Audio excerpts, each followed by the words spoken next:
start playing drums came when I was 4 years old, and I saw Sheila E. And she was on MTV. If I remember correctly, it was an award show. I feel like it was MTV, and she threw her sticks up in the air. It was glamorous life. She was doing this crazy solo, and that's when I knew. This is a podcast called Walk, Talk, Listen.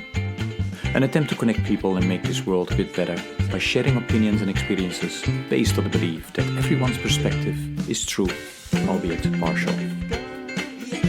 My name is Maurice Blom, and I would like to welcome you to yet another episode of Walk, Talk, Listen.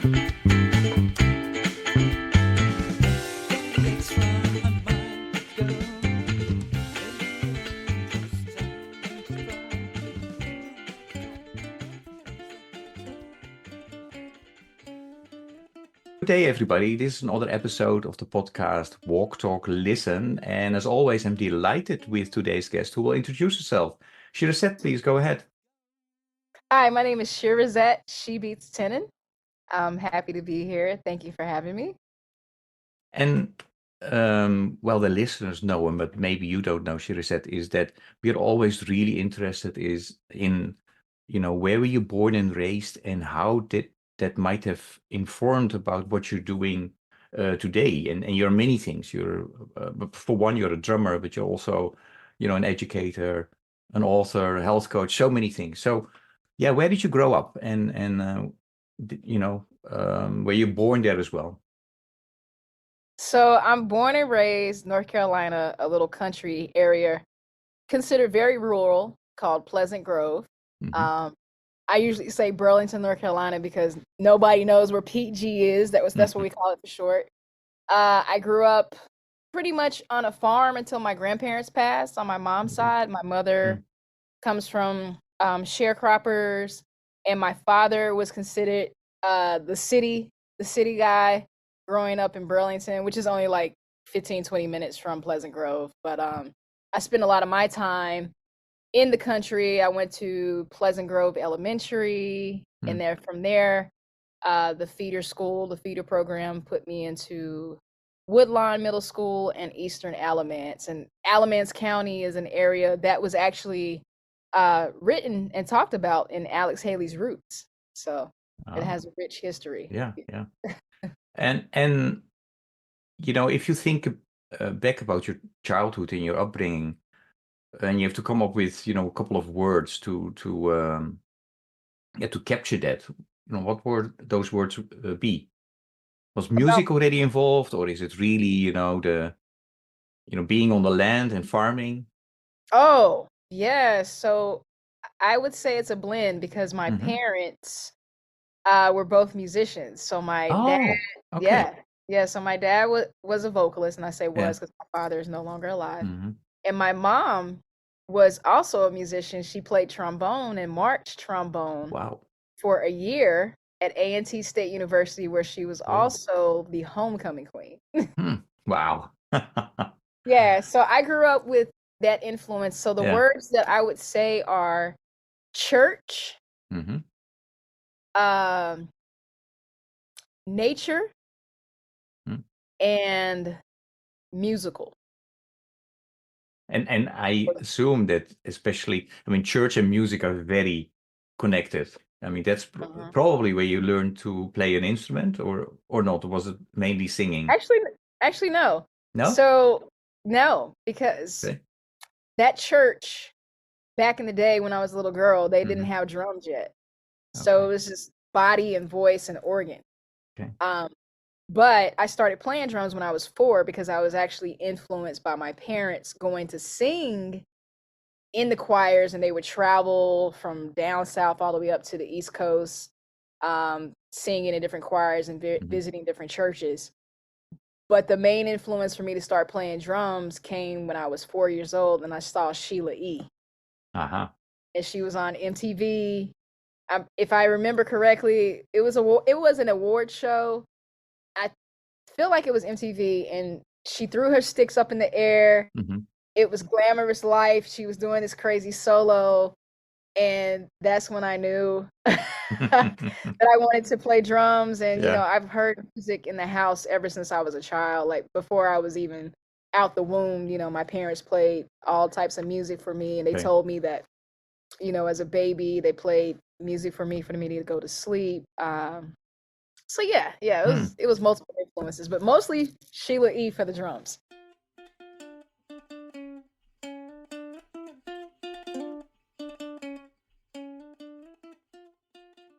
Wow. Hey, you know what is so funny? I just told you before we started recording that I saw you for the first time at the City Winery. But I also saw Sheila E. for the first time at City Winery recently. Really? Yeah, I was always a fan, but I never saw her live. I always missed her at the North Sea somehow. I don't know why that happened, but so that's crazy. Um, so yeah, so how come that I understand that you attracted to an instrument but that you make that your profession as well. So how did that happen?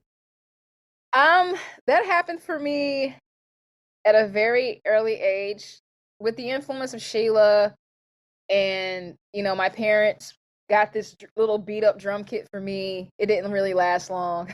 Hmm. It Yeah. fell apart. But I started becoming even more interested in playing drums with hearing, man, what was it? It was this band also that we were in Burlington one time, me and my mom, and we were just walking by downtown. It was not late at night, but it was nighttime. And I heard these drums and this band playing, Hmm. and we just found the entryway, and it was this band rehearsing. And I was probably like maybe 7 or 8, and they let me sit in on the drums.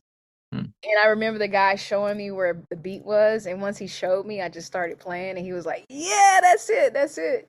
But I also was getting a different influence from the band program that was a feeder program. So my band director, who became my band director, Mark Hauser, he would visit Pleasant Grove Elementary School every other year. Hmm.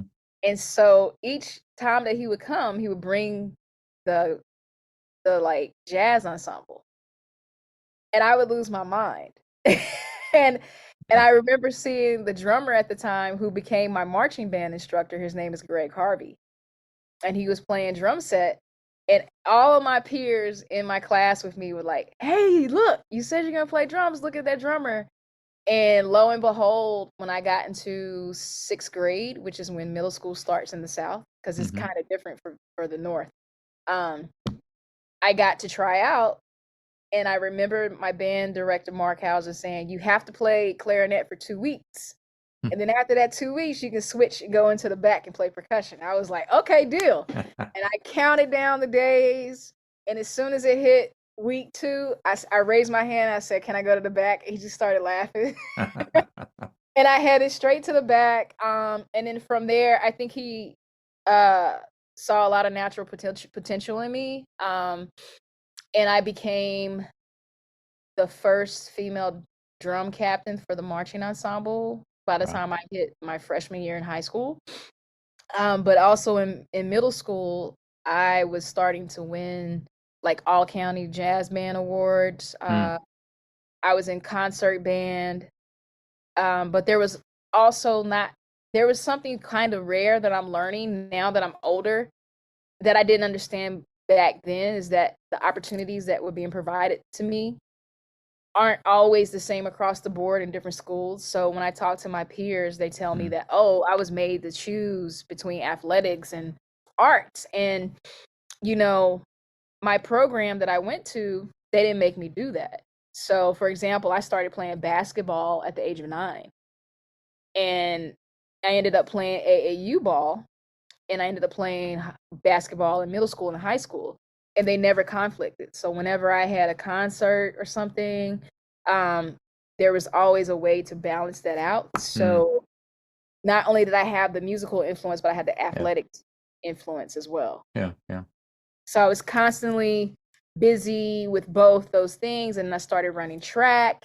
And whenever I had a marching band competition, um, I would get a sub to run my Hmm. track events, you know? Okay.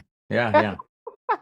So That's great. anyway, it was constantly, I say that to say it was constantly basketball, band, concert band, marching band, track year Hmm. round. And then I would go to basketball camp in the summer, and then I would do band camp in the summer. And the drum line, we would always meet a month before our high school marching Hmm. band would come in to start rehearsing, and we'd already have all the music memorized and learned by the time the rest of the band came in. Wow. So is the fact that you were able to, for a long time at least, to combine the athletics as well as the music, is that then also the reason? Are you still a health coach as well? Is that still something you're doing? Um, Yeah, it yeah. is. I need to be careful when I state that. Hmm. So I I was, like I said, I was very into athletics. I grew up with three brothers, three Hmm. older brothers. So I'm the baby, constantly active. It Are you seems that my spoiled? no, I'm not spoiled. I'm the baby, but I'm the oldest. Oh, that's fun. Oh, I will start saying that. I'm also the youngest. So, yeah. Yeah, so I mean I was spoiled a little bit as a little girl, but you know, I was daddy's girl and mama's girl. But I really think that they had a lot of experience with having three kids prior to me, that they figured it out how to balance and not spoil me to death, but spoil me enough. But if you let some people tell it in my family, I'm a princess. But um but anyway, so oh my gosh, I lost my train of thought. What was I talking about? That's my fault. That's okay. Um, we were talking about health coach. Oh yeah, yeah. So as well as being, you know, very active, it seems that my body gravitates toward that. And I love being active. So I had to, you know, get stronger and faster and a little bit bigger for basketball and want to get pushed around. Um, so I started lifting weights, I think my sophomore year in high school. And I realized I had a natural ability for it. And I started getting into understanding body mechanics. I've always loved science and biology and how muscles work. Anything involved with movement, it Mm, just fascinates me. So I started studying bodybuilding and those things. And, you know, I was born with asthma. So my mm, asthma has always been a problem. And then I discovered, like, if I don't eat certain foods, I'm not as congested. And, you know, I read about these studies in muscle magazines, and they were like, oh, you know, these things cause inflammation. Don't eat as much of them. And I started seeing these differences in my mhm, body and how it would form and how it would work, you know, when I had to run or had to play drums or had to lift weights. And I was, I got really into power cleaning, mm. you know, so deadlifting and then power cleaning and pushing it over your head. And I won a weightlifting award was it my junior year or my high school year in high school? I can't remember. It was one of those years. Mm.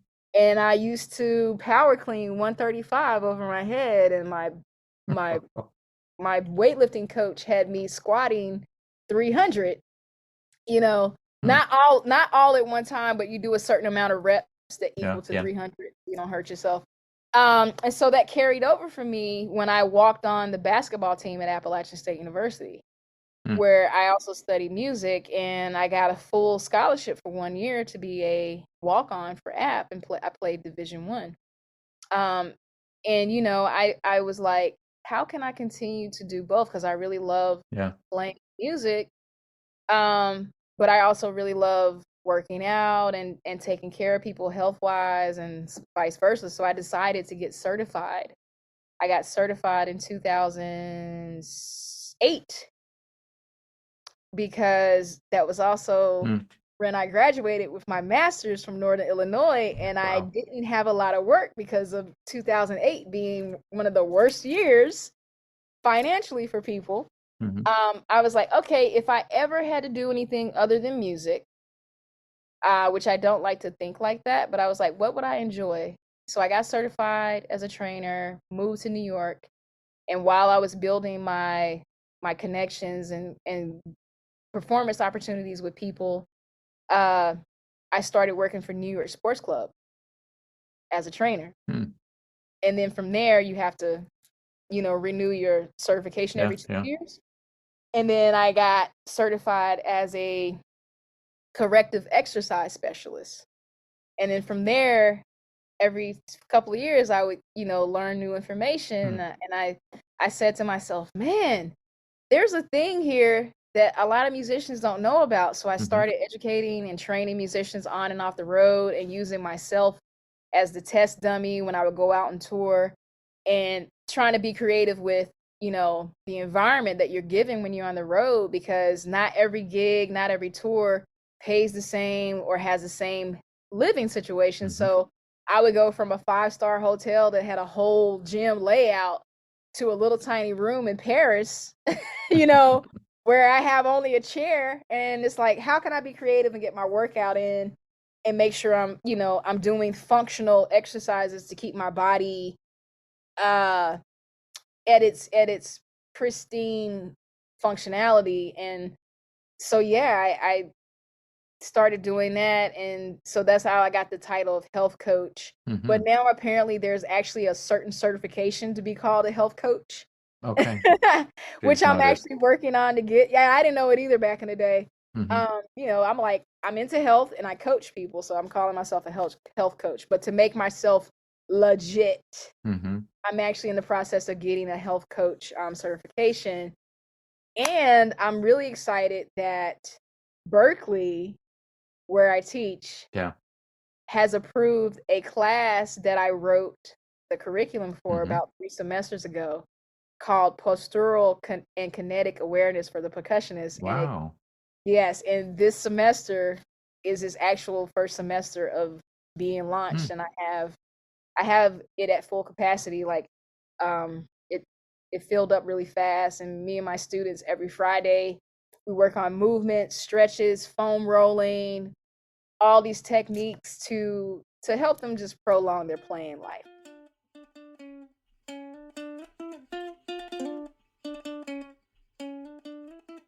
I hope that was enough. No, that's great. You mentioned Berkeley. How did you get involved at Berkeley? How did I get involved at Berkeley? Yeah. Because I mean, for the maybe for the because I have a lot of international listeners as well. Tell a bit about the school, because it's a very famous school in the US, if not the most famous. It probably is one of the most famous or the most famous. Berkeley College of Music didn't fall into my lap, even though it may appear like it did to some people who don't know my background or my struggle. So I'm gonna try to shorten this story, but the way Berkeley came about for me actually starts with while I was in North Carolina. While I was in North Carolina, I ran into a bass player named Mimi Jones. I don't know if you're familiar with Mimi, but she's amazing. And she lives in New York. And so that was a long time ago. She told me that if I ever made it to New York, to hit her up. And I did. And of course, the connection didn't happen immediately. It actually took like another year and a half before we actually connected. And what made us connect is I started being asked to sub for a drummer that was playing with Tia Fuller. And that all came about because I got asked to sub for the NAMM show, which is out in California, for the Beyonce band who was performing at NAMM without Beyonce. And so from that connection, I started working with Tia off and on, and then I did this tour with Tia. And while I did this tour with Tia one summer, we ended up at Umbria in Italy for the Umbria Jazz Festival. And we played every night for, I think, 9 or 10 days straight. And that's when I first met Ron Savage, who just so happens to be from North Carolina. who at the time all the way in Umbria, right? Right, all the way in Umbria. And so we fast forward. Yeah. After I played off and on with Tia, I go back to Umbria with another artist, Alan Harris, who I started touring with, and I ended up being his musical director and touring with him for 5 or 6 years. And and so I would go everywhere with Alan. We would go Orvieto, all different parts of the world. And of course, we end up back at Umbria. And this time I run into uh Yuran Israel, who is currently the chair of Berkeley.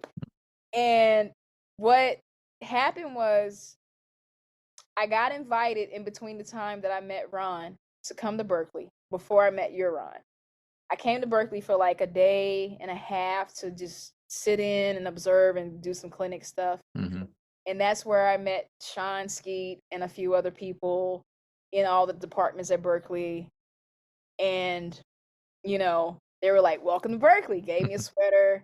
I thought it was signed, sealed, and delivered, but then the hands changed and people switched positions. And so it kind of got paused, right? Mm-hmm.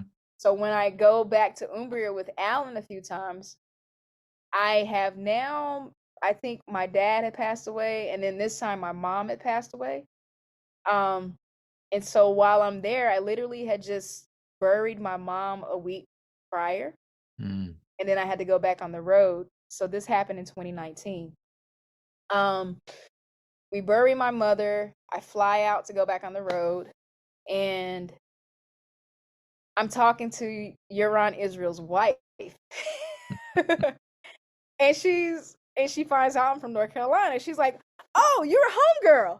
So she just starts calling me homegirl, you know, and we hit it off. And she was, you know, asking me who I was here with. And so by that time, I think my name was circulating enough, and I had, you know, done enough to where people were like, "Oh, okay, cool, let's check you out." I don't know, who knows? I don't know what discussion was going on. This is just my hypothetical perspective of it.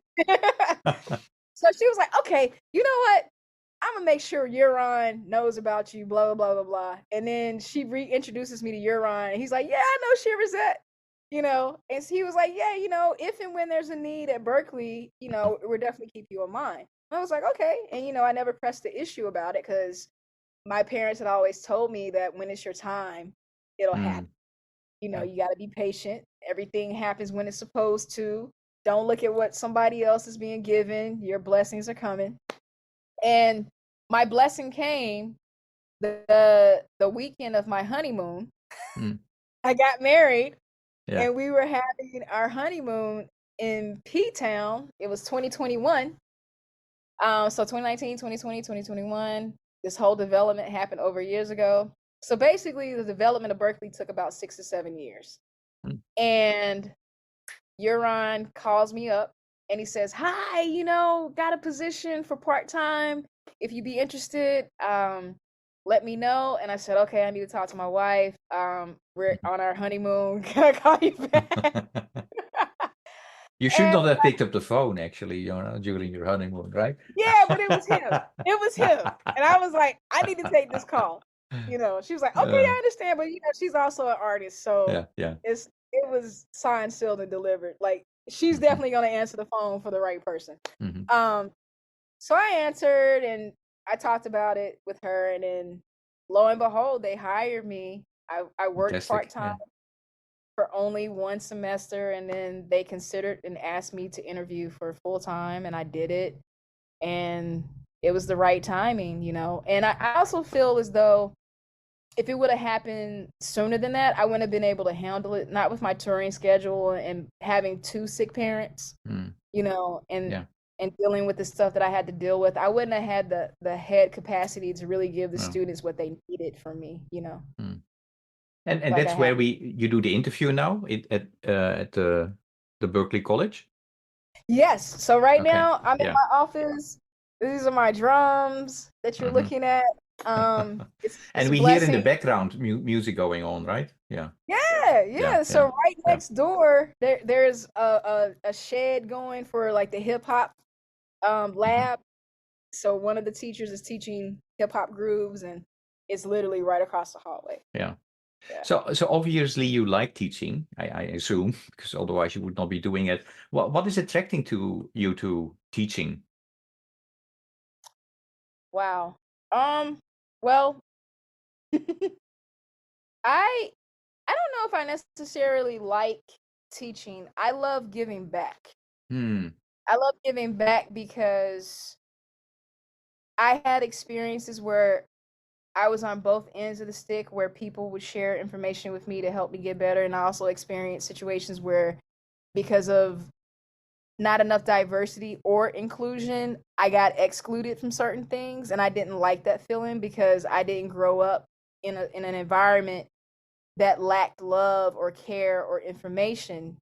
I grew up in an environment that lacked financial support, but all the other things I had. So when I see somebody that wants to learn, and my mom was also going to school to be an educator, I feel like part of that comes from her. And the way that I was raised is you don't withhold information, Hmm.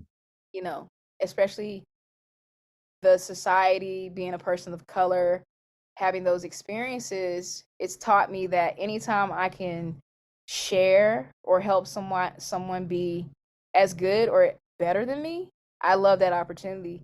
So I I love the sharing of information because my students also share things with me. You know, Hmm. they give concepts and help me to see things or even technique or stickings or feel from a perspective that I might not think about, you know.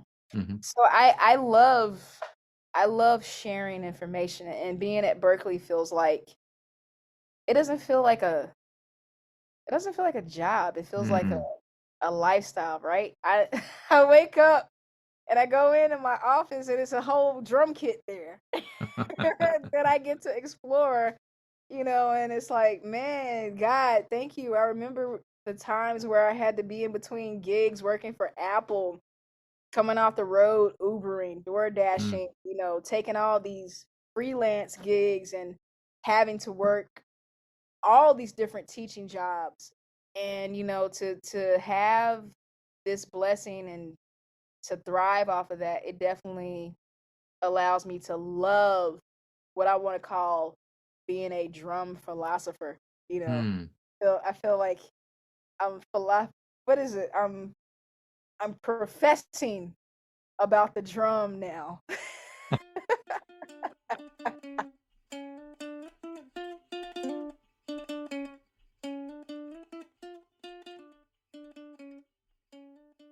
And what do you want people to know about what you have discovered so far? Oh wow, that it's probably not anything new that I'm gonna say, but I've learned that there's never a moment where you can't change your mindset or your concept. You know, I think I'm learning that there truly is more than one way to play, to to approach a rhythm. There's more than one way to write a chart for the same song. Uh, there's more than one way to feel the beat. And I already kind of knew a lot of these things, but being reminded of them and also learning that all my students are so different.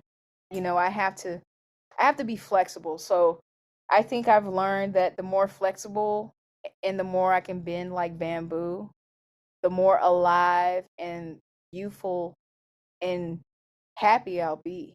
You know, if I grow older and continue to be if I try to go against what the world is giving me, I think it would be a battle. So I'm learning to go Hmm. with the environment instead of against the environment. Okay. Okay. Yeah. If that Um, makes sense. yeah, yeah. No, it does.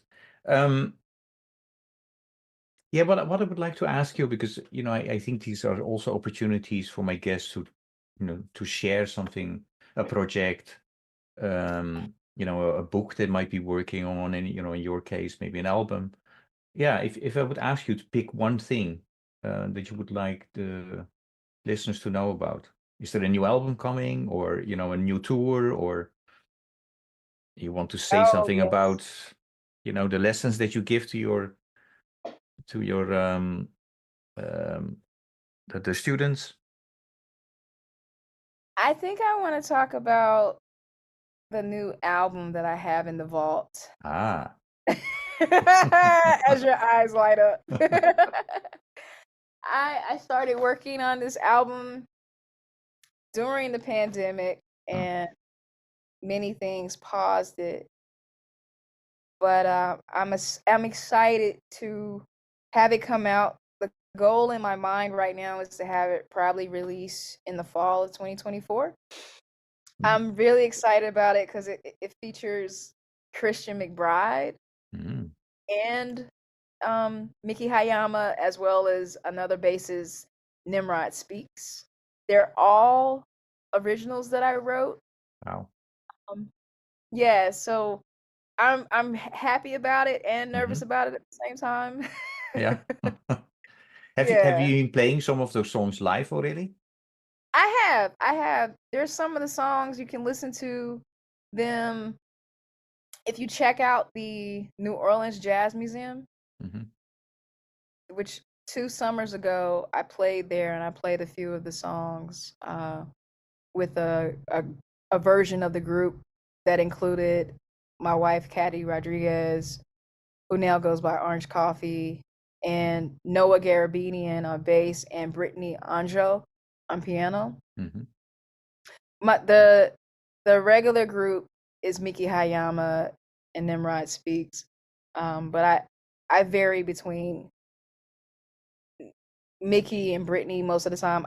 It's hardly ever that I can get Christian McBride. I've only been able to get Christian for the actual recording session. Yeah. Yeah. He's so busy, you know. Yeah. But Nimrod is a gem, and I'm always happy to have Nimrod on the gig.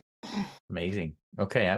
We are all looking forward to that, and we will check out, a couple of songs that are out there. I will make sure that it's all mentioned in the podcast notes. Um, and people should check out and buy your previous albums as well, on all the music, right? So that's Yes, necessary to please. keep you going. Thank um you. hey, I would like to go slowly to the questions that I always ask to my guests. You might know, or you might not know, that this podcast is a spin-off of a 100-mile walk that I started in 2012. And Yes. and during those walks, I'm accompanied sometimes by people. We talk about life. But during the pandemic, I still walked, but I could not be accompanied by other folks. So then I thought, okay, I start virtually walking. So then it has gone out of hand already. We are at episode 144, I think. Um, so the questions, we when I walk with others, we think about life.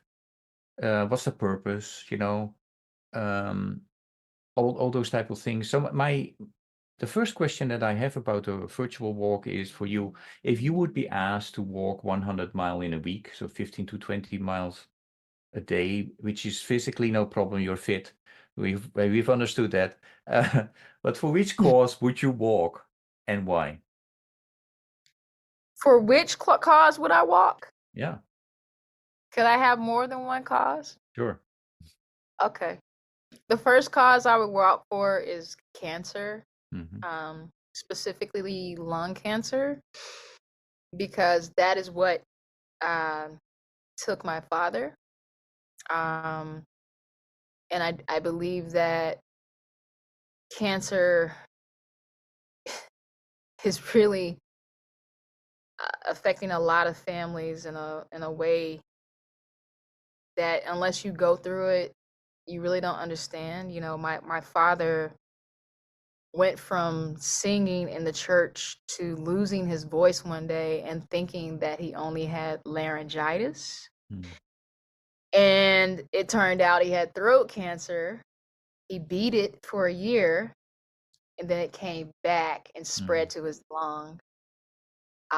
The radiation is actually what killed my father because his throat closed up and he had to wear a trach.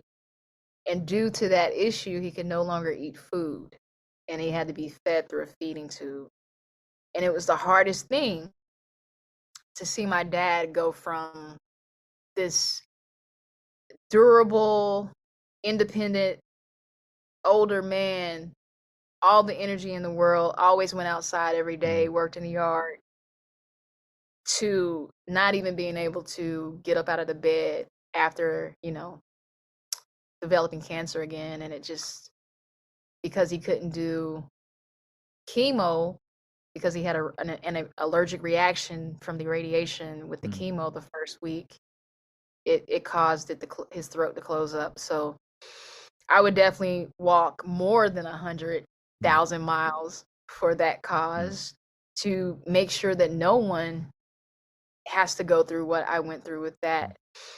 The other cause that I would walk for would be diabetes, because that's what took my mother 3 years later. And my mom started experiencing a lot more illness while my dad was sick, which makes sense because, she's stressed out. Yeah. And I saw my mother go from having 100% eyesight to the diabetes eating away at her eyesight. And also the combination of the medications, taking one med for the diabetes, and then that medication would react with her kidneys. So my mom ended up having to be on dialysis, all because of diabetes. And, it's like, wow, diabetes isn't very understood. We think that diabetes is only because people don't eat correctly, but it's not true. Like, some people just, their insulin levels just change and they're not able to create insulin. And not only did I lose my mom to that, but my brother passed away in November 13th from diabetes. So it's, yeah. So, those causes, if my legs could work long enough, I would run. I prefer to run anyway. I don't like walking. I would run 1,000,000 miles if that would make a difference. If that would, yeah. Yeah. No, I understand. And yeah, the listeners know I lost my parents. Well, my father due to prostate cancer, my mom a combination of things, included Alzheimer. She also had cancer, so yeah, totally so relate with your story. Thanks for sharing, and so sorry to hear that. thank you. Is that also, to go back to your health, is that also then the reason that you are so much into health? Absolutely. Yeah. Absolutely.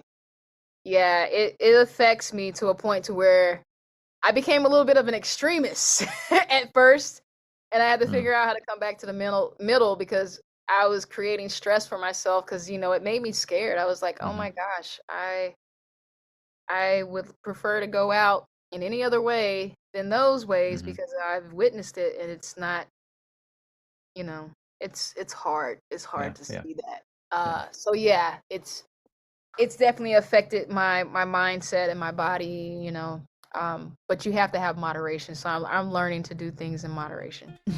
Okay. Okay.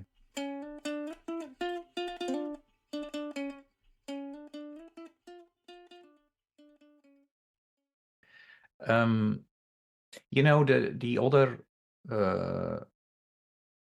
question or topic that comes up when I'm walking is about, okay, why are we on this earth? And so when we talk about religion, spirituality, and then often discussions about the younger generation, that they seem to be maybe different than the older generation, because you see, worldwide, maybe less people are going to church, more, maybe an individual focus. Again, I hear different opinions. What I would like to ask you is, what do you see among the younger generation in your community in relation to religion and spirituality? Are they still religious? Are they spiritual? Do they go to church? If not, what do they do? What do you see in your community? In my community, I see a mixture of things. It also Hmm. depends on. I'm in so many different cultures and communities Hmm. because of music. Yeah. You know, I belong to Emmanuel Baptist Church, and there's still a lot of young people in Brooklyn that are Mm. going to church. But I think it depends on how you're being influenced as a young person. Mm. Um, I also live in a church in New York, which is an Episcopal church where me and my wife got married. And, there's a lot of young people involved at that church. Uh, I I see a variation of things. I see more people practicing blended religions or Mm. blended beliefs.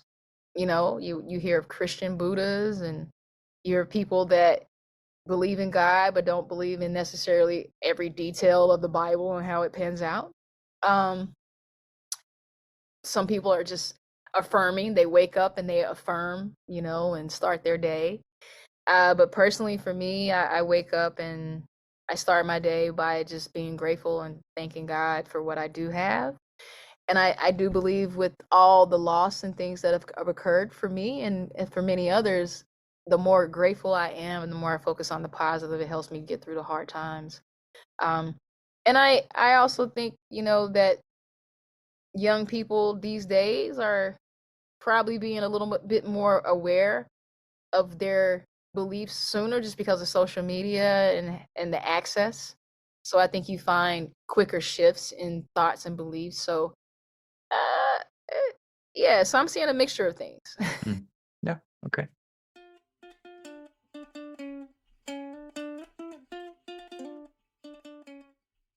One question that I always ask, because, as you know, music is very important to me. Yes. So I always ask a question about music as well. So if I ask you to mention a song or a piece of music that embodies for a big part what you are about, which song or piece of music would that be and Oh, why? Yeah. that's a hard one. You want me to answer that really quick? Okay. Um, Man, I have a song for each genre, but right now I'm playing a lot with Dee Dee Bridgewater. Hmm. So there's a song that we do called Trying Times. And I feel like that's where I'm at right now. Mm. Yeah. Roberta Flack Yeah, yeah, version. yeah. Yeah. No, I've seen you here in New York at a Birdland. So it was an amazing concert. So, Thank you. and why that song at this moment? Because I feel like I'm definitely experienced a lot of things that are trying to try me. Hmm. And the nature of the world right now is very intense. I believe that a lot of people who have been in their bubble thinking that racism and sexism and women's treatment didn't exist until social media is like, hey, we're still here. Yeah, we've been here Hmm. for a long time. I'm growing up as a Southerner, and I remember as a little girl being called the N word, Hmm.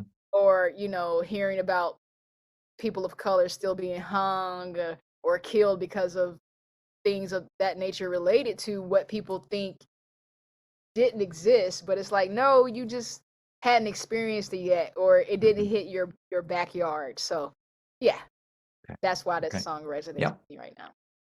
Um, I yeah, first of all, I would like to remind the listeners that I made a Spotify playlist of all the songs that have been selected by my guests. So if you go to hashtag Walk Talk Listen, you see the playlist, and it's full of different music from jazz to classical, R&B, folk. It's awesome. I love listening to it because it reminds me again, about my guest. When you talk about, there are still a lot of problems out there. Um, for me, my field is the NGO sector. We're trying to come up with making this world, better in different countries, including the US. So what I always talk about with my guests is to see if they are aware about the Sustainable Development Goals, and those are 17 goals that have been developed by actually the world. Discussions took place around the world, and they said, well, we need to come up with these goals because our world needs to be more sustainable. Goal 1 is end poverty as the sustainable goal. Number 2 is end hunger. 5 is equity. So my question to you is, had you heard about the Sustainable Development Goals? And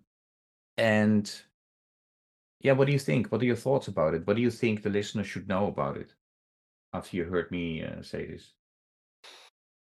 Well, I will say I definitely try to do my part to sustain. Mm-hmm. You know, and there's a saying that if you're waiting on somebody else to start doing it, Mm-hmm.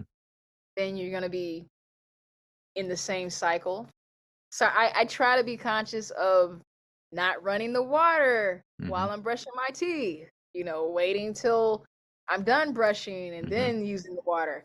I try to recycle the same bags. When I'm asked if I want a bag when I'm at the store, I'm like, no. I'm also practicing not eating as much meat to not leave a larger carbon print. Yeah. So yeah, I definitely think sustainability needs to be an important factor, but we also live in an environment in a society in America where, unfortunately, if you don't get out to see other parts of the world and how they function, we think our way is the right way and the only way to do things, and it's not okay. I'm probably not going to make any friends today when I say that, but no, but it makes that makes Yeah. a lot of sense. Actually, what's interesting, is that if you look at the Sustainable Development Goals, they are talking about system changes that are necessary in this world, right? So if you think about hunger, okay, you have to revamp the food system. If you think about equity, you need to look at power structures and name it. And there is a growing group of people that are saying, okay, this is all important, but one of the reasons that we are not reaching those goals because they were set for 2030 has to do with the fact that we as individuals and as communities are not paying attention to the abilities and skills and knowledge that you need as an individual, as a community, to make those changes reality. And what you are mentioning has to do with that. So you're working on an individual level at it, makes a lot of sense. And not one person will make the difference, but many individuals ultimately probably can. And they so the folks called this the inner development goals. So they're identified 5 goals: being, thinking, relating, collaborating, and acting. So those are the 5 goals that they identified that you need to work on as an individual, as well as community. So things like empathy, critical thinking are important. So anyway, this is always my little time where I try to push people to. If you don't know about it, check it out at globalgoals.org or innerdevelopmentgoals.org. So yeah, thanks for sharing that, and awesome that you do it.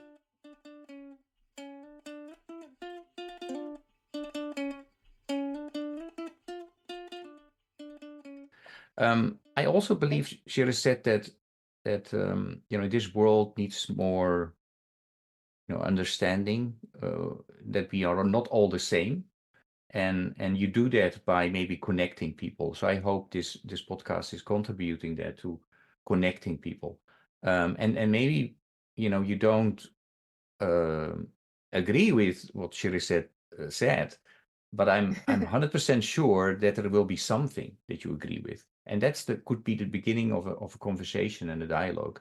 So I always have a question then of the previous guest. This is making me think of population control. Like, populations are rising all across the world, but a lot of people are not wanting to have children and start families anymore. What can we do to combat some future population decline? And do you think that we can combat climate change in enough time to make a sustainable future for the youth? And what does that future look like based on statistics? Say in 2050 or 2080, what do you think that looks like? And I said to Endea, oh, wow, that's a tough question. I'm happy that I don't have to do it. And she said, you know, my girl Shirazette will nail this. So here you are. I got this, Endea. So to address the first part, the global population's declining interest in starting families. I think the infrastructures of career paths and jobs need to adjust how they view pregnancy, how they view leaves of absence, how they view the environment that excludes children to be at the workplace. Because I've experienced a lot of artistic worlds where children are allowed to be at the workplace. And I think it makes a better environment for both. You know, I think there's too much of a separation of work and home. And if they were a little more intertwined, you know, have daycare on site, employ teachers on site. Why couldn't it be an environment where while the parents are at work, the children are learning at work with teachers, you know, homeschool? There's so many ways to change up the system, but I think we get stuck in this box of how the government, and I'm talking about the US only, because I'm pretty sure there's places where these things are being implemented. I just met a friend 2 weeks ago who homeschools her kids, and she has a nanny so that when she has to go and travel and do things weekly as an artist, you know, as a health practitioner, there's constantly somebody with the children.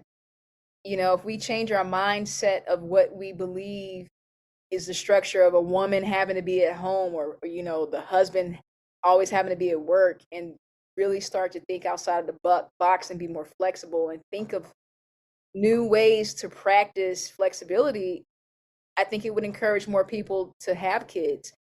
Also, salaries need to increase. You know, nobody wants to sustain a child with the raising prices just to put one child in school. So there's a lot of things that need to be adjusted in our infrastructure, our views of financial capitalism, you know, and diversity and inclusion in general. Additionally, she asked, do you believe we can effectively combat climate change in time to ensure a sustainable future for our youth? Yes, I firmly believe that all things are possible through works and manifestation, especially when you have God on your side. But if you have people that, you know, don't believe, you have to get the right people on the team that want to move forward. So yes, I absolutely think climate change is impossible, but there needs to be an education done in the schools and even to adults who aren't in school anymore to educate and to re-educate. And then you have to be open to take in the newer information, right? And she asked, how might statistics shape our expectations for 2050 or 2080? That one I can't answer, because numerically it depends on the behavior or the change that needs to occur. If that behavior or change moves only 20%, then that's going to shift the number by X amount of numbers. So I can't really answer that one.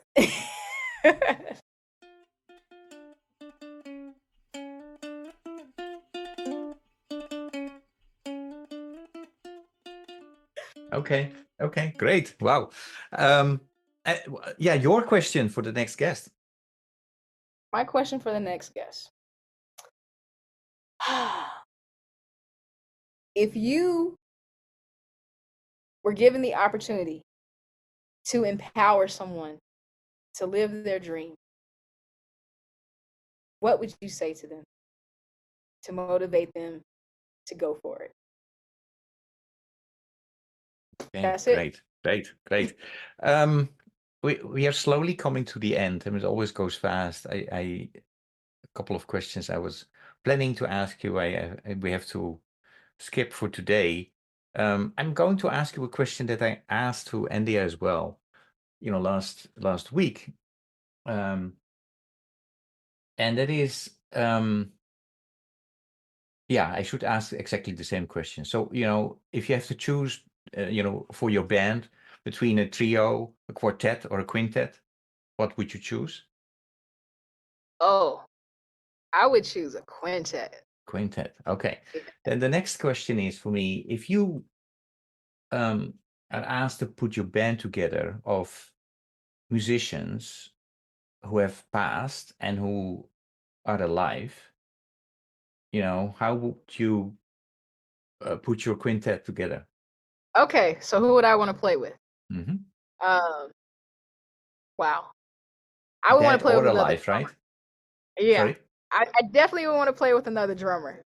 So I think I would want to play with Wow. John Black. Okay. And let's see, piano player, McCoy Tyner. Bass player. Oh my God. Jaco Pastorius. Ooh, yeah. Yeah. And I love vocalists. Sarah Vaughan. Wow. So as I said to Endea, I would buy the ticket tomorrow for that concert. So Yeah. that's great. Yeah. So before we close, is there any question that I should have asked you, but I didn't? No, I don't think so. But if you come up with any other questions, you can email me. I'll answer them. Yeah. No, we better make another appointment for later. Maybe around the time that you release your next album, so you can Yeah, talk definitely. about the album. Yeah, let's talk Uh, about that. that And I would, wanted to say also sorry for your loss. I didn't get to say that, when you were talking earlier. So, yeah, you're in the same boat. Eh? I mean, there are days that you are rational about it in terms that parents will, if everything goes according to how it should go, then ultimately you will lose your parents. yeah, But it doesn't make it easy. So easier. no. No. No. Although you think that you might be prepared, I lived abroad. So I'm originally from the Netherlands. So my parents were in the Netherlands. So every time I would fly away, it was a kind of little voice saying, this could be the last time. Your parents are getting older. So, and which ultimately happened. Yeah. I arrived too late. But you think you're prepared, but you're not. So basically, that's my message for folks out there. So there are the good days and bad days, and that can be actually within the same day. Yeah. So Yeah. then you smile because you think about something, but it also makes you sad, but it makes you happy. So Yeah. Yeah. yeah. What our listeners will not see is that, and I've told you this, you always have, when you make music, you smile, you have this, you really, infectious, I don't know how you explain that, but I always get so happy when I see you play and when we talk also. So keep on doing what you do, and Thank what I you. really appreciate about your drumming is it's not only about rhythm. It's so melodic. It's so many different layers. I think it's incredible. So for you out there, if you never have seen her, Shirazette play live, you should check that out. And if you can't see her live, then check out her albums and her music. So thank you so much, Shirazette, and thank Thank you for who you you. are, Thank you, and good Maurice. luck with everything you do. All right. Same to you. And thank you for, I'm going to call you a philanthropist in this area, with with the media, the podcast. It takes a lot of energy, so you're definitely appreciated, and thank you for continuing to do this for the community. Thank you.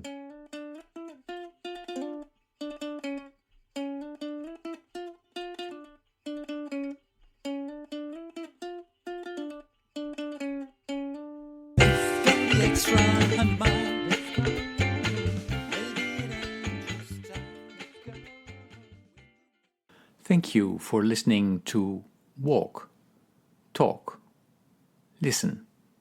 Please check us out on 100mile.org or follow us on Facebook or Instagram.